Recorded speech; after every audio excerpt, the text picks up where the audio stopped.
You're listening to episode 94 of Fresh Floppies. I did it. I did it without messing up at all. Only 94 episodes. Wait, that doesn't count. Why? Because I said something.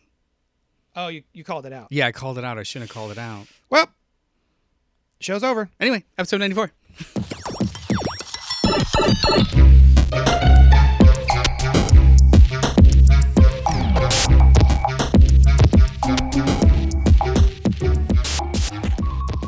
What's up to our sidekicks and henchfolk out there in the Geek Nation? You're currently listening to Fresh Floppies, a show wherein Noel and I... Hi, Noel. Hey.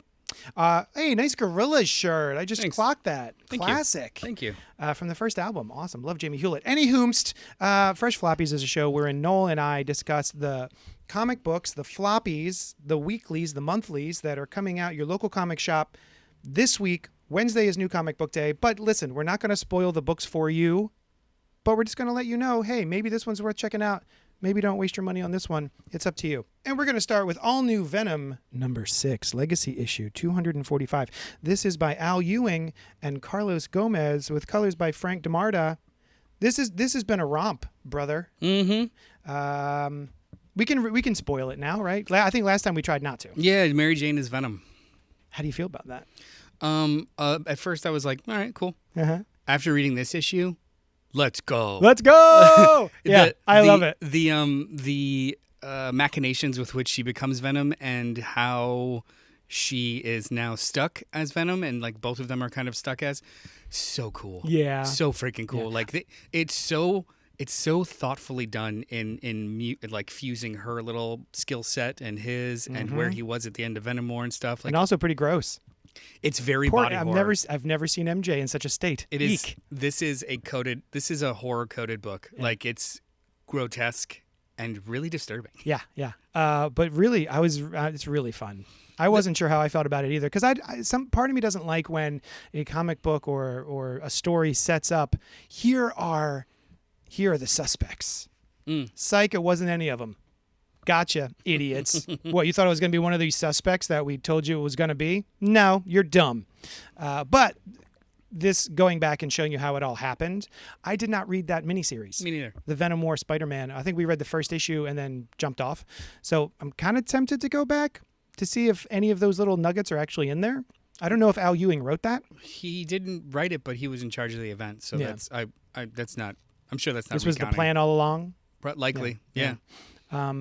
I will say that this issue is very exposition heavy. Oh, sure. It's trying very hard to make it sound conversational, telling the viewer, the listener, the reader what has gone on. Sure. But the revelation itself is pretty cool. I think it works personally. It's like, I think it works because of the characters you have in play. You have Venom and Mary Jane talking over each other. Mm-hmm.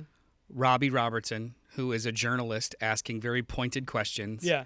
And Paul, who's exacerbated and just like, wait, what? When? Yeah. Where? So so if it was just somebody walking in the room and telling their life story, no.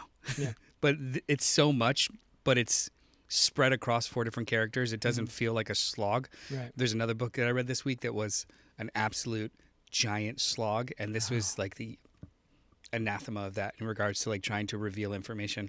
But yeah, this is the big info dump issue because we got the reveal at the last one. Yeah. So I guess I was kind of expecting it. I just didn't expect. Yes, you were expecting an info dump. Yeah, but not I just didn't that expect MJ was Venom. Yeah, no. I just didn't expect it to be as entertaining. Well, actually, let me ask that question. Was that a surprise to you, the MJ thing? Were you like, I guess technically, because I didn't see it coming. I guess I didn't. I don't know. I'm so jaded. Nothing really surprises me so much as like, oh, I didn't clock that. Okay. Yeah. Like it's the most low effort surprise you can have. Like, oh, okay. Like that's it. Yeah. Yeah. It wasn't like no, I thought it was this whole no, it's just like, oh yeah, I mean, okay. Yeah. I wouldn't have picked it. That sums up my response. Yeah. Yeah, okay. Yeah, like I mean I would have thought Paul, but Mary Jane almost works better. Thank God it's not Paul. Paul's got some good bits in this issue. I'm actually a fan of it. I hope they don't write him out. But even the machination of they have to always be in contact with each other. That's cool. Which is not normal. Mm-hmm. And then we get all these really great like I almost want a whole issue of her jackpot device malfunctioning and being disgusting. And we have these like, well, I mean, even before that, we've got these like new characters that she becomes because of like the weird malfunctioning. It was like to take her most famous line and make that not only her alter ego superhero name, but then to base her powers around it. I can't tell if it's so on the nose that I hate it, or if it's like, that's pretty fun. I mean, I feel like isn't that the space with which brilliance kind of lives? Yes. Yeah. like I hate this actress. Like, why do you hate them? Because I hated him in that movie. I was like, wait, so they were so really good in that movie that you Yeah. can't watch them anywhere else. Yeah. Yeah. I've seen that online. People mad at actors and actresses for like that means they're being the character, for acting the character. Yeah. That means they're great, dude. The one, you know what? It's so petty and dumb of me. And I constantly tease the internet and Twitter about, not being over the MJ Peter marriage. I'm like, I always say, it's like she broke up with them personally. But in then this issue, she calls Paul Tiger, and I'm like, whoa, hold up. Yeah. Hold up. You can't call two people the same pet name. I mean, she can. She does. And she does. Yeah. And it was like the most realistic thing in this whole book. The fact that when you have favorite pet names, you just kind like, how many people have you called Babe? Babe. Come on, Babe. Yeah. Yeah, but Tiger's different than Babe. It's not. It's absolutely not. I'm gonna call everyone Tiger. Yeah. What's another pet name? It's really not like Sweetheart. Sugar Lumps. Sure. From Batman 1989. Sure. I remember. That's exactly it. I remember. Or no, Sugar Bumps. I think it was Sugar Bumps. That's derogatory. Jack Palance calls his girlfriend that Jack Napier steals. I mean, I wouldn't call Sugar like Bumps. that's not a term of endearment. No. That's a term of control. Yes, I mean, well, like of course. It's Jack Palance. He does Tiger, one-handed push-ups. What do you want? Kitty cat. I don't know. Yeah. Shit like that. Yeah. No. So that makes sense. Fresh AF for me. All new Venom. Yeah. This is a surprise hit every issue for me. This is the most I've been enjoying Venom since Donny Cates. Hell yeah. Because that was a different kind of run, and so is this. Mm-hmm. Yeah. Next up, we have Green Lantern. Absolute Green Lantern. Oh, sorry. DC presents All In Absolute Green Lantern #2 by more Al Ewing. This is the Al Ewing corner. And the artist LaJoy? Janoy Lindsay. Okay, Janoy Lindsay. Art, color, and cover. Recap what you felt about the first issue. Yeah, I kind of felt like I liked this. I liked the eerie alien invasion story, the conceit, but the art I didn't really enjoy. Same, brother. Yeah. It was very manga-esque. This one's not for me. I still really like the story, and I like how it's very horror coded. Yeah. Al Ewing is doing his horror and superhero comics phase. And I found a lot of the character beats really, really effective. I like how I like how the story's being framed too. Mm-hmm. We have current day, which is these two main characters seemingly on two ends of the spectrum, the light spectrum. Mm-hmm. And then we get to see the things that are slowly happening. And we meet this version of Guy Gardner. We meet this version of there's so much cool in here. Yeah, we've got Jon Stewart, we've got Guy Gardner, we've got Hal Jordan, and Sojourner Moline. Mm-hmm. And Sojourner is our Green Lantern, our titular Green Lantern. And Hal is the Black Hand. Yeah, that's such a good idea. And the way that they have Jo Mullein, just kind of how she exhibits. She looks like she's about to explode from the inside. And he looks like he's about to implode like a black hole. Yeah. You've got, there's so much cool here. But I feel separated from it. This issue's art is better. It is. The facial acting, I could tell the characters apart. The panel work is really fun. It's much more fast-paced than the first issue, and I think that's really helping it, especially because it's manga-esque. Yeah. We get some speed lines. But, yeah, I feel a little disconnected to it. I don't know if this reads that well in issues. So maybe that's it. Oh, that last page is gorgeous, by the way. Oh, there's so much good in here, but something about it is keeping me at arm's length. Yeah, same. Yeah, for sure. What I do like that is revealed in this issue, which I don't think is a spoiler, is that Hal doesn't seem like Hal to me. and you find out, oh, it's because the Black Hand does not respond to willpower. You can't just will it away. And so his greatest strength is useless to him now, and he's just being taken over by this entity. Yeah. So if anything, he has not become a giant black hole because of his willpower, and it doesn't no matter how strong it is, it doesn't matter. Yeah. It's just it's like being attached to a bomb that goes off in the sight of any threat. Yeah, which is wild. Yeah, the ideas here are interesting, but yeah, the storytelling is just keeping me away. Barely fresh for me. I think it's fresh enough. Yeah. Yeah, because there's higher than barely fresh. Yeah, there's more good than bad in here, but it struggles like the other Absolute books don't. Right. Yeah. This is the only one where I'm like, that was okay. The other ones I'm like, Flash is fine. Actually, you know what? Story-wise, I'm enjoying this more than Flash. Yeah. Story-wise, but Nick Robles' art is so good. It's so good. So it's a wash. I do respond a little bit. I respond to stronger art than I do stronger story. I think stronger art elevates a story for me. And I'm the other way. So this works. Balance. Speaking of balance. Force. Star Wars: The Power of the Force. Written by Alex Segura with art. Wait, what? The balance. Wait. I'm sorry. I've got the action figure variant. Oh, it's just Star Wars #1. Yeah. Written by Alex Segura with art by Phil Noto. Both of them no strangers to Star Wars comic books. Alex Segura just wrote Battle of Jakku miniseries, and Phil Noto has been doing Star Wars since they relaunched in Marvel. Did you read the whole of Battle of Jakku? No, I couldn't make it past the first 4 issues. Yeah, the first third. The first mini. Yeah, same. I'd like to finish it because I'm curious, and also I feel bad. I am a big fan of his, but this art is not his best work. This feels very rushed. It feels really stilted too. Yeah. Phil Noto is really great with machinery, not unlike Salvador LaRocca, except he can do faces. Yes. Oh, he does great faces. That's what I mean. Awesome. LaRocca and Noto, when I see them do cars, ships, mechanics, it's always gorgeous. Except LaRocca can't do faces, and he can. Except this issue. Yeah. Like the very first panel of these two X-Wings, and I'm like, those are very sloppy. Does he have a different style now, or a different process now? I think he's just rushed.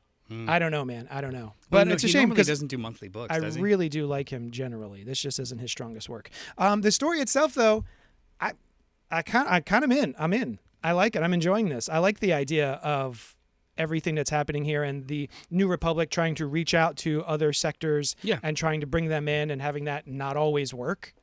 I actually quite like it here. I didn't care whatsoever until Valance showed up. I knew you were going to like Valance showing up. I was like, oh, this is for Noel. Yeah. Big Valance fan. That is, so also, I like that. Him I and like Han. Yeah, they're friends from the Academy. Yeah. Like I love that character, and I love the fact that we have. So I'm going to talk about what I like more than, and then I'll talk about what I didn't like. Okay. Go. I like that we have our 3 main characters, Leia, Luke, and Han, all doing completely different things, but they are all related to the same kind of conflict. That's fun. So they're all arriving to this conflict with I forget the name of the race, Pyros. But one as a security pilot, one as a delegate, and one as just helping out a bounty hunter friend. And they all arrive at the same thing of this new kind of blockade being formed by this. So, that's really cool. That's great storytelling. It is written and reads like I'm checking off boxes on a Wikipedia list. Oh. I did not care. The whole fight at the beginning, the whole, X-Wing fight at the beginning. Yeah. I had no relation and no stakes, or I felt nothing for the people that are being shot at. And I have absolutely nothing. Yes, same. Nothing at all. Now, I wonder if that's because neither of us finished the previous series. I wonder if all of these characters were set up in that. I read the Free Comic Book Day. Oh, Shouldn't that be enough? Yes. You are not wrong. It should be enough. But I'm just saying. Sometimes in a series like this that relies heavily on kind of reading all of it or watching all of it, right? Like they don't stop to tell you who these characters are and what they mean to each other, you need to be in that. You need to have done the previous episode. Even the you know, crawl doesn't really give me anything. Is there? There isn't a crawl. Is there a crawl? Yeah, there's a title page. Oh, the title page. Yeah. Nothing. Literally nothing. Yeah, I didn't feel anything for these people either. Except for I'm like, oh, that's Luke. I know that guy. It's so aside from even Luke seems kind of really ineffectual and in the Free Comic Book Day it really bugged me that he got cold cocked from the back of the head with a wrench when he's that doesn't bother me. Able to make shit float and sense I don't threats and things like it was weird, but it's not like Spider Sense. You know what I mean? I get annoyed when Spider-Man gets clocked from behind. And like in the movies, he's constantly getting surprised. I'm like, where's his Spider Sense? What are you guys doing? The way it was written, it struck me as a function of the plot and not anything true to the characters in the moment because he's squared up against two other people and then just like a mechanic that was in the room the whole time. Where I would say he's probably focusing on the other two. Sure. Right? Sure. But people in front of him. Yeah. I found this really boring. Sure. Yeah, I found this really boring, and I'm starting to think, do I not give a shit about this era? Which sucks.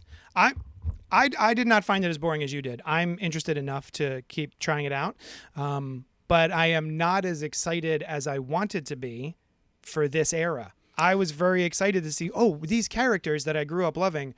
How do we take them where they're going? I think I feel a way that is not dissimilar from Wolverine. Oh, when we were told like we're gonna get all the reveals, we're gonna get all the secrets, and you mean Origin? Yeah. Oh yeah. Not even Origin, actually afterwards. Getting his origin was fine, but then like they did the whole thing. I remember everything, and then we got a whole series that was Origins, all the nooks and crannies. Yeah, by Daniel Way. Yeah, read one issue. The idea of it seemed so like but the practice of it was So like the idea, like I love.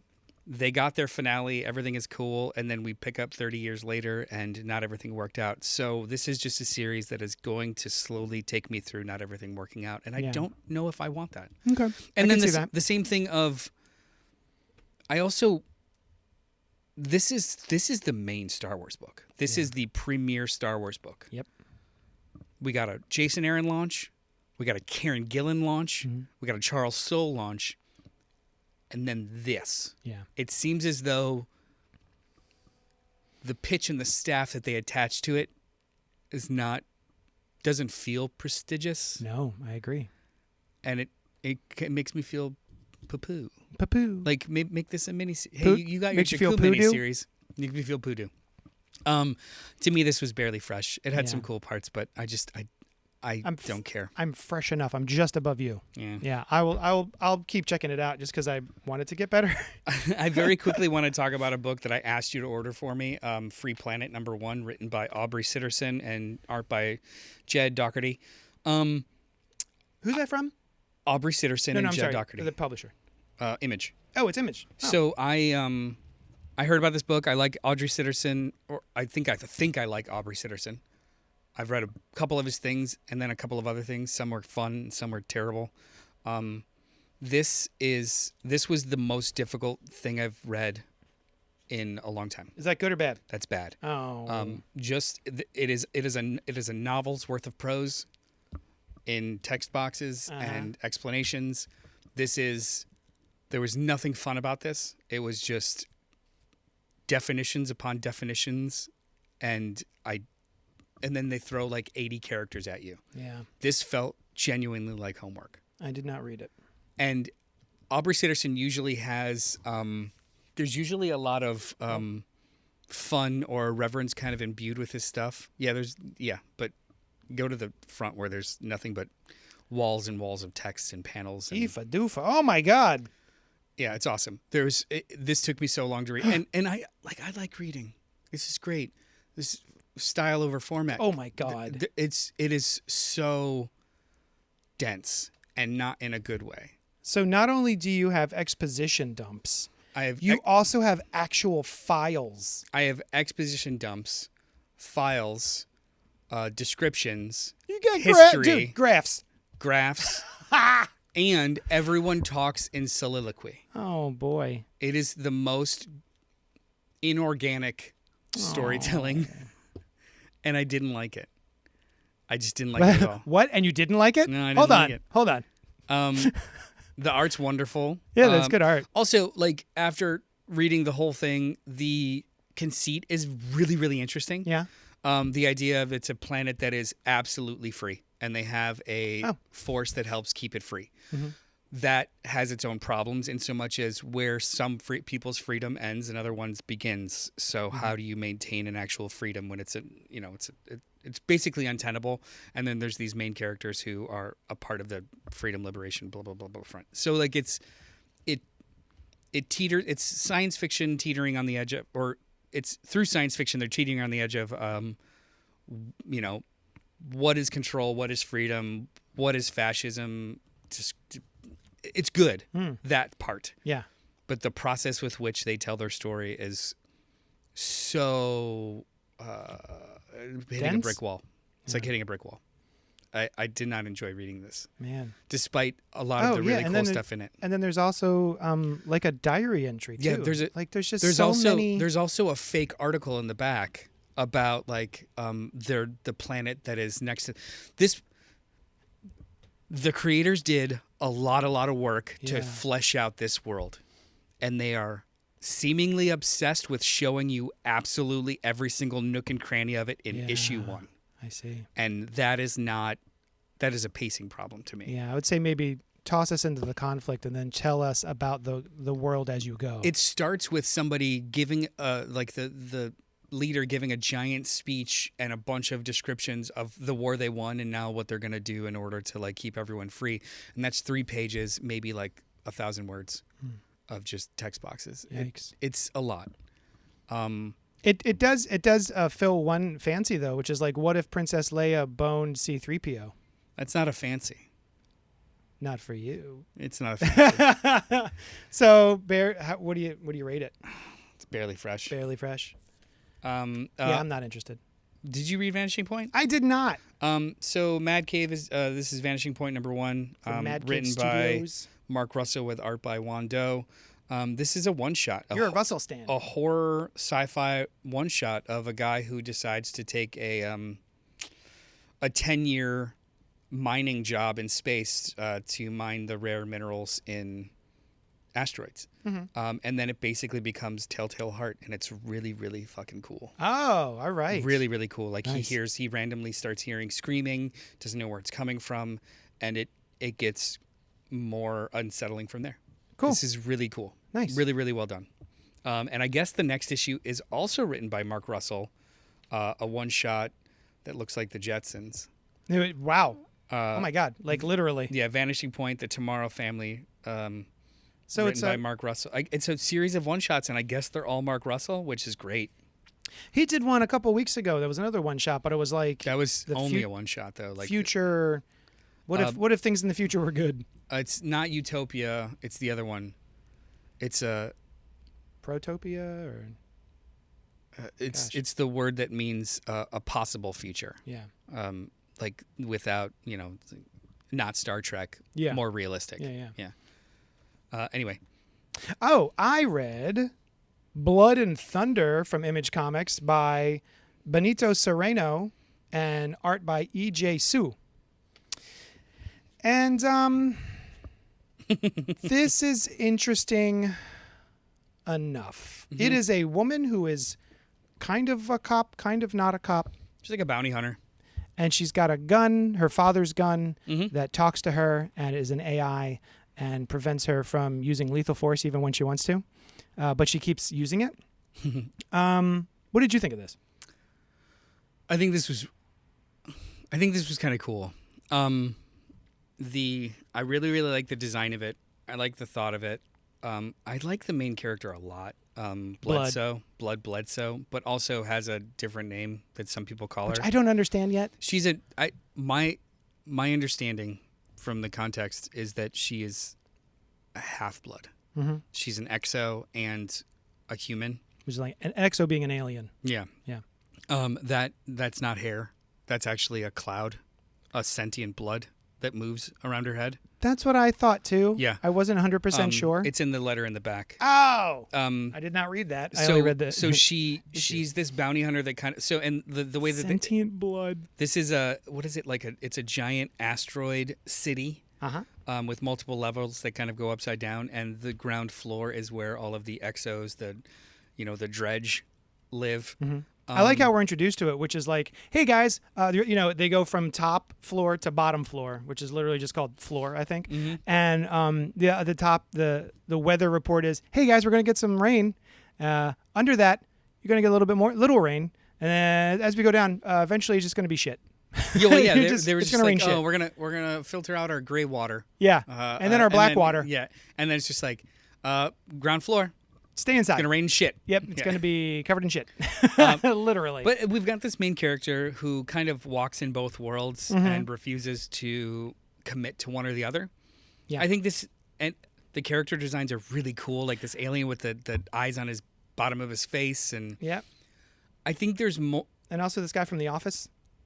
Yeah, with no lip. Yeah. I think there's a lot, and I love this introduction panel, this introduction page. I think it's beautiful. I'm not familiar with E.J. Sue. No, me neither.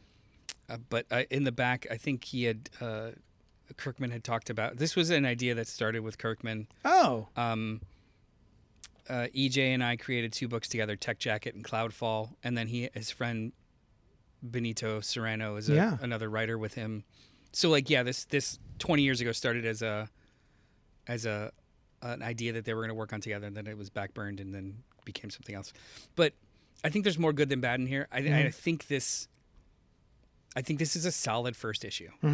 It's set up enough for me and then made me question enough. I think it's fun. I think this is fun. I'm not all in yet, but it could get better. There is a lot in here that I really do like as I'm flipping through it. And I like this bad guy. I like, what is this kid's name? With the eyes under his face? Yeah. He's got a name. All of the designs are really, really fun, including hers. It's so odd. All of it's odd. And I want to know why she's got a cloud of blood, sentient things on her head. And the gun is, it's its own personality. Yeah, there's more good than bad in here. I think this is fresh. I think as a first issue goes, it piqued my interest. Herp the Perp. Yeah, Herp the That's Perp. his name. I love Herp the Perp. Free Herp the Perp. It absolutely piqued my interest, and I think this is a really fun first issue. Yeah. I hope it just gets better. Yeah, me too. This feels like that first issue of Rogue Sun, where it was like, oh, it's kind of interesting, that's nifty, and then it started like ramping up and becoming really fun. I could see this getting really good. Yeah, this was. In regard, like as far as image number 1s go, between Free Planet and Blood and Thunder is a masterpiece. Oh gosh, that's pretty good. And then before are you gonna do those? I'll talk about these. I'm gonna talk about Absolute Superman number 7 really quick. DC presents All In Absolute Superman number 7, written by Jason Aaron with art by Carmine Di Giandomenico. Oh yeah. He drew the last issue as well. This is a so these last 2 one-shots, like issue 6 and issue 7 have been kind of one-shots. One was focusing on one bad guy. This one's focusing on the other bad guy. And this one is disgusting. It is a completely different version or at least interpretation of Brainiac. And I find it fascinating and gross. There's a lot of body horror weirdness in here. He's basically, this isn't a spoiler, Brainiacs just keep making other Brainiacs to be the worker force. And you are Brainiac 0, I am Brainiac 3 million. You don't have the clearance to know what I know. You just shovel this. Right. And he's basically shoveling old Brainiac's body parts into a Brainiac maker machine. Of course. Like, it's just, it's gross. And then you just kind of see the rise of this Zero Brainiac, and it's disgusting. Oh wait, so is this another tale of like a worker bee going up the ranks? Yep. Oh, cool. Okay, that's not what I expected. It's fascinating. This book is very much about the power of the people. Yeah. And your workforce and how important they are. Basically, it's pretty cool. And this is kind of how it can all go terribly. Yeah. And of course, he gets to a point where he starts making other Brainiacs to do the other work. Like you become what you hate. What you despise. Yeah. This is wonderful. Absolutely wonderful. You said the last issue was also about a bad guy. What was the last issue? I guess I could spoil it. Did you read it? I thought I did. Ra's al Ghul. Oh, I did. Yeah, that's right. He is the that was like the last page reveal. Secret That's right. leader Lazarus. or the Lazarus company. Yeah. Yeah. I mean, it's not that big of a secret. It's called Lazarus. No, it's not. And But he's got still, Lazarus pits. Yeah. Typically a Batman supervillain. Batman guy. So kind of cool. But yeah, and then what do you got there? I wrapped up with Fantastic Four Fanfare _1, a new anthology series. This one's by Mark Waid and Ramon Rosanos, Alan Davis, classic Alan Davis, and Andrew Wheeler with Sarah Pichelli. So you got 3 different Fantastic Four vignettes, all dealing with family and being adorable. The first one is your classic Ben Grimm and Johnny feuding with each other. Ben is sentenced by a judge to control his temper for a week, and that just sets up a bunch, like, part of it is just a bunch of one-shots, Marvel Masterwork pinups of Johnny trying to prank Ben, basically. So that's adorable. And then the second one is about even Johnny without his powers is still a hero, which is kind of cool. This is like classic Marvel fanfare, right? Yes. It was a bunch of short stories. Is that what it was? I don't think I remember. Yeah. Oh, that is. Oh, is that where we got the original Wolverine Weapon X series? No, that was Marvel Comics Presents. Oh, that's what it was. Fanfare is more like the early '60s. It was basically like comic strip quickies. Gotcha. With art pinups and like letters, like magazine. It was basically magazine, right? Yeah. And a lot of like firsts did happen in that, and then some of them became part of the continuity, some didn't. But yeah, it's. I wonder if I would prefer a Marvel fanfare as opposed to Fantastic Four specific fanfare. Well, I mean, if this does well, they'll probably do other characters. Yeah. I know that they just reprinted the original Marvel fanfare in omnibus format. Oh. So they're probably doing a fanfare push. Thing. Yeah, every anniversary there's some sort of push, because even Marvel Comics Presents, I want to say like 5 or 6 years ago, there was a Marvel Comics Presents issues on stands, and it was the reveal of one of Wolverine's daughters or kids and stuff. That's right. I think that was Charles Soule too. Yeah. But the idea, like, they keep, everything old is new. Yeah, so of course. Every couple of years they'll like, hey, we're going to relaunch Marvel Presents. We're going to relaunch Fanfare. Remember this? Yeah. No. Yeah. No, I don't. I was not alive. Yeah. But yeah, if you like the FF, basically if you have the FF on your pull list at my shop, you're going to get it. I pulled one of these for you. Yeah. Is there anything you're looking forward to today? I'm looking forward to Amazing Spider-Man #3 because I don't know this new character. I saw this character on the double page, the wraparound cover of issue 1, and I went, I know all of these characters except her. And then, that's who it is. Turns out she's from a Deadpool series. Deadpool Spider-Man. Deadpool. Yeah. From Joe Kelly. Itsy Bitsy is her name. So I'm looking forward to reading about her. I've never met her before. So I'm looking forward to that. And what else is there? I don't know. Yeah. I still got to catch up on last week's books. So. Yeah, me too. Anyway, so on the live broadcast tomorrow, Wednesday night at 8 o'clock, I should say. Thunderbolts! Asterisk. Mm-hmm. Yeah. And I guess it's already been revealed what the asterisk is. No, don't worry about it. Thunderbolts asterisk. So, I am very much looking forward to it. Sushan and I are going on a little date today to go see it. And Alice is going to come with us. Nice. So, yeah, I'm very excited. You're going to be gone. Yeah, I'm going to be gone for the month of May, but I'll be back, and we'll continue with our funness. Hey, just fill up your pockets with spaghetti and bring me some. Are you trying to dox me? You're going to tell everybody where I'm at? Guys, I'm going to Italy. Track them down and get them. I'm going to be in Italy for a couple of weeks, and then I'm going to be in New York the week after that, so I'm going to miss a couple of shows. But JD and Alice will be here. Fuck, you'll probably like the show better. And I'll be like, oh, God. For sure. What happened? Yeah. All right. Thanks so much for hanging out with us, and we'll talk at you later. Doo-doo-doo. Skeedly-dee, dude.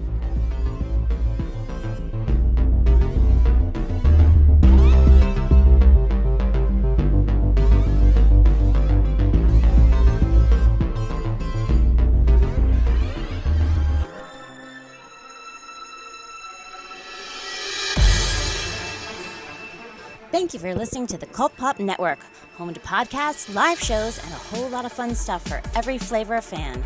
Follow us wherever you find your favorite podcasts, and be sure to join us live every Wednesday night at youtube.com/CultPopGo at 8 p.m. Eastern. While you're there, be sure to subscribe to the channel and hit the bell icon so you'll know when we drop new Thunder Rounds and episodes of Fresh Floppies, a spoiler-free show about single-issue comics released each week. Until then, we'll talk at you later.